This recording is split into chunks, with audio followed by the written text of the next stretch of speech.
নমস্কার, আমি তোমাদের জয়দেব শাস্ত্রী। জ্যোতিষ শাস্ত্রে মারণ রোগের কারণ, এর প্রকৃতি এবং ফলাফল নির্ধারণের জন্য নির্দিষ্ট গ্রহ ভাবের হাউস বিশ্লেষণ করা হয়। মারণ রোগ সৃষ্টির জন্য বেশ কিছু গ্রহের বিশেষ ভূমিকা থাকে, তবে এটি কেবলমাত্র একটি গ্রহের কারণে হয় না। বিভিন্ন গ্রহ এবং তাদের প্রভাব মিলিতভাবে মারণ রোগের পরিস্থিতি তৈরি করে। আজ আমি জয়দেব শাস্ত্রী মারণ রোগ নিয়ে আলোচনা করব। কেন হয়, কিসের জন্য হয়, কোন গ্রহের নেগেটিভ ভাইব্রেশনের জন্য এগুলি হয়, আজকে বিশদে আমি আলোচনা করব। মারণ রোগ কিভাবে সৃষ্টি হয়, মারণ রোগ সৃষ্টিতে গ্রহের ভূমিকা কতটা, আজকে তোমরা শুনবে। যদি ভালো লাগে শেয়ার করবে, সাবস্ক্রাইব করবে, কমেন্টস করবে। নতুন ধরনের জিনিস জানলে আজও পর্যন্ত মনে হয় না এটা নিয়ে আলোচনা হয়েছে।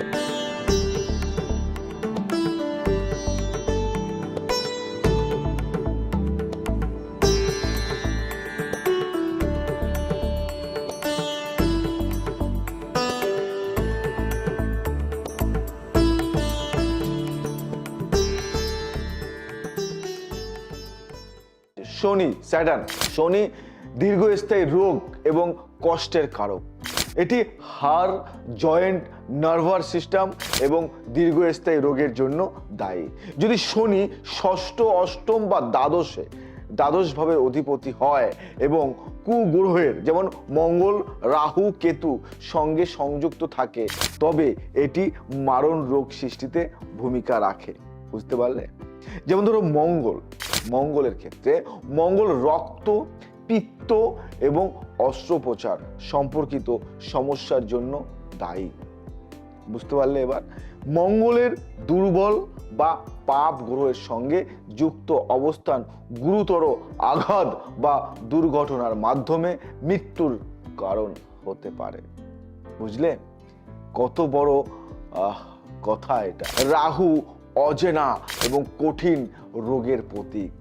রাহু অজানা, যে রোগটাকে ধরা যায় না, যেটা জানো না, হঠাৎ করে রোগটা তোমার জন্ম নিল, এবং কঠিন রোগের প্রতীক। এটি বিষাক্ততা, ক্যান্সার, অস্বাভাবিক রোগ এবং মানসিক অসুস্থতার জন্য দায়ী। যদি রাহু অষ্টম বা দ্বাদশ ভাবে থাকে, তবে এটি মারণ রোগের সম্ভাবনা বৃদ্ধি করে। বুঝতে পারলে? কেতু অতিপ্রাকৃত এবং অজ্ঞাত রোগের প্রতীক। এটি মানসিক রোগ, অটোইমিউন ডিজিজ এবং কঠিন চিকিৎসার জন্য দায়ী। কেতুর অবস্থান ষষ্ঠ, অষ্টম বা দ্বাদশ ভাবে থাকলে গুরুতর সমস্যার কারণ হতে পারে। এই জিনিসগুলি ভালো করে শুনে নাও। চন্দ্র মানসিক এবং স্নায়বিক রোগের জন্য। যদি চন্দ্র রাহু বা কেতুর সঙ্গে যুক্ত হয় বা অষ্টম, দ্বাদশ ভাবে অবস্থান করে, তবে এটি মানসিক অস্থিরতা এবং মানসিক রোগ সৃষ্টি করতে পারে। বুঝতে পারলে? জীবনে প্রত্যেকটা মুহূর্ত, প্রত্যেকটা ক্ষণ, প্রত্যেকটা সময় মানুষ কিন্তু দুশ্চিন্তার মধ্যে থাকে। আমার কোনো একটা বড় ধরনের রোগ হবে না তো? এবং সেই দুশ্চিন্তা করে লাভ নেই। এরকম প্রপার ওয়েতে তোমাকে জানতে হবে। সূর্য জীবন শক্তি এবং প্রতিরোধ ক্ষমতার প্রতীক।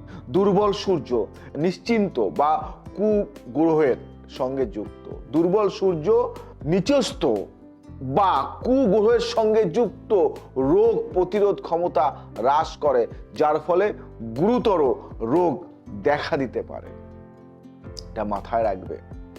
মারণ রোগের সঙ্গে ভাব সমূহের সঙ্গে, এবার ভালো করে শোনো, ষষ্ঠ ভাব মানে রোগ। এটি রোগ এবং প্রতিকূলতার বাড়ি। কুগ্রহ দ্বারা প্রভাবিত হলে এটি দীর্ঘস্থায়ী রোগের ইঙ্গিত দেন। অষ্টম ভাব মানে আয়ু এবং মৃত্যু। এই ভাব মারণ রোগ এবং জীবনের অপ্রত্যাশিত ঘটনা নির্দেশ করে। বুঝতে পারলে? দ্বাদশ ভাব শয্যা এবং হাসপাতাল। এটি হাসপাতাল, শারীরিক কষ্ট এবং দীর্ঘস্থায়ী চিকিৎসার প্রতীক। ভাবতে পেরেছ কোথা দিয়ে কোথার মিল? জ্যোতিষশাস্ত্রে রোগেরও মিল পাওয়া যায়। জ্যোতিষশাস্ত্রে যদি সঠিকভাবে নলেজ থাকে, জ্ঞান থাকে, তাহলে তোমার একটা রোগ কিভাবে সৃষ্টি হলো সেটাও কিন্তু বলা যায়। যোগ যা মারণ রোগ সৃষ্টি করতে পারে, যোগ যা মারণ রোগ সৃষ্টি করতে পারে, গ্রহের দৃষ্টি এবং সংযোগ। রাহু মঙ্গল শনি যদি ষষ্ঠ, অষ্টম বা দ্বাদশ ভাবে সংযুক্ত হয়, তবে এটি মারণ রোগের একটি বড় যোগ হতে পারে। রাহু বা কেতু যদি চন্দ্রের সঙ্গে যুক্ত হয় এবং ষষ্ঠ বা অষ্টম ভাবে অবস্থান করে, তবে মানসিক রোগের সম্ভাবনা থাকে। এই কথাগুলি ভালো করে বুঝবে। অষ্টম ভাবপতি এবং রোগ ভাবের সংযোগটা কিভাবে হয় সে নিয়ে আলোচনা করব আজকে।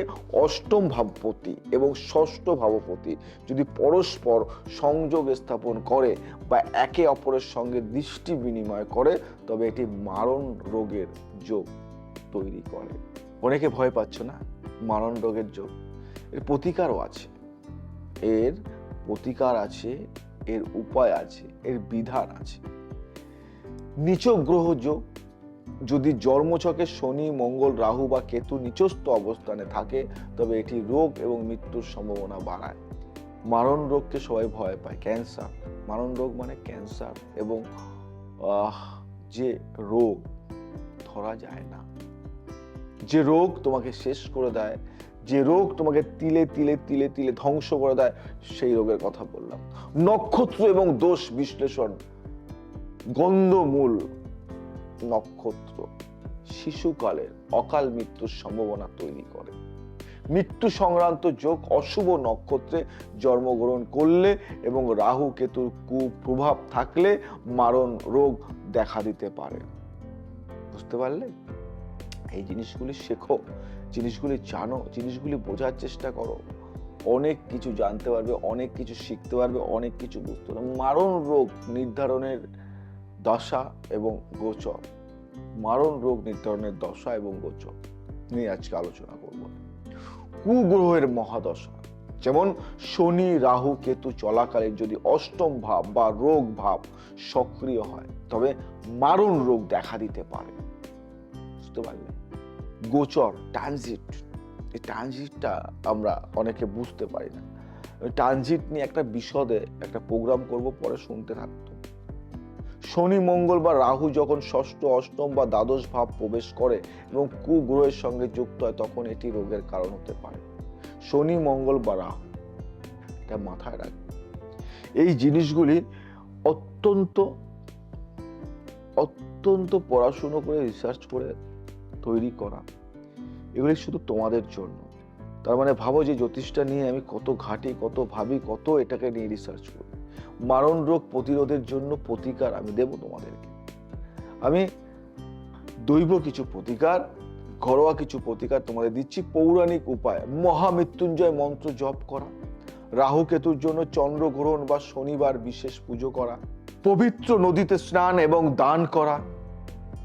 এই জিনিসগুলি সঠিকভাবে যদি তুমি নিয়মিত পালন করো, এবার যদি তুমি মনে করো যে আমি রত্ন ধারণ করব, সেই ক্ষেত্রে তুমি কি করতে পারো? রোগ নিরাময়ের জন্য নির্দিষ্ট রত্ন, যেমন পিত, পোখরাজ, নীলাম বা গোমেদ ধারণ করতে, এবং একটা অভিজ্ঞ জ্যোতিষীর পরামর্শ অনুযায়ী এগুলি করো, ভুলভাল করো। আমি জয়দেব শাস্ত্রী, আমি জানি বহু লোকের পরামর্শ দিয়েছি, আমি বহু লোককে গাইড করেছি, হাজার হাজার লোক দেখেছি বা দেখি।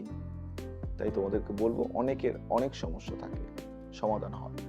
যোগ এবং ধ্যান, রোগ প্রতিরোধের জন্য নিয়মিত প্রাণায়াম এবং ধ্যান উপকার। আমি সবসময় যোগ ধ্যান বলি, তার কারণ হলো আমি একজন নিজে যোগবিদ এবং জ্যোতিষ যোগের কম্বাইন্ডে একটা কিছু করি, শেখাই। অনেককে রেমেডির সাথে একটু যোগার একটু ব্যালেন্স বা প্রাণায়ামের একটু ব্যালেন্স দিয়ে দিই, যাতে আরো কার্যকারিতা অনেকটা বেড়ে যায়। মারণ রোগ সৃষ্টিতে গ্রহ, ভাব এবং দশার সম্মিলিত প্রভাব কাজ করে। একজন অভিজ্ঞ জ্যোতিষী আপনার জন্মছকের ভিত্তিতে রোগের কারণ এবং প্রতিকার নির্ধারণ করতে সক্ষম। সঠিক প্রতিকার গ্রহণ এবং জীবনধারা সংশোধনের মাধ্যমে এই সমস্যাগুলি থেকে মুক্তি পাওয়া সম্ভব। আপনি মুক্তি পাবেন, আপনার মুক্তি পাওয়া সম্ভব যদি সঠিক গাইড আপনি পান, তাহলে আপনার সমস্যার সমাধানও আপনি পাবেন। অনেকে সমস্যার সমাধান পায় না, তার কারণ সঠিক গাইড পায় না। যদি আমার এই অনুষ্ঠানটি ভালো লেগে থাকে, নতুন কিছু শিখে থাকেন, নতুন কিছু জেনে থাকেন, নতুন কিছু বুঝে থাকেন, তাহলে লাইক, কমেন্ট, সাবস্ক্রাইব করবেন এবং আমাদের সাথে যুক্ত হন। আজ আসি, আবার আসবো নতুন কিছু নিয়ে। ভালো থাকুন, সুস্থ থাকুন, সবাইকে আমার আন্তরিক ভালোবাসা। জয় শ্রীরাম।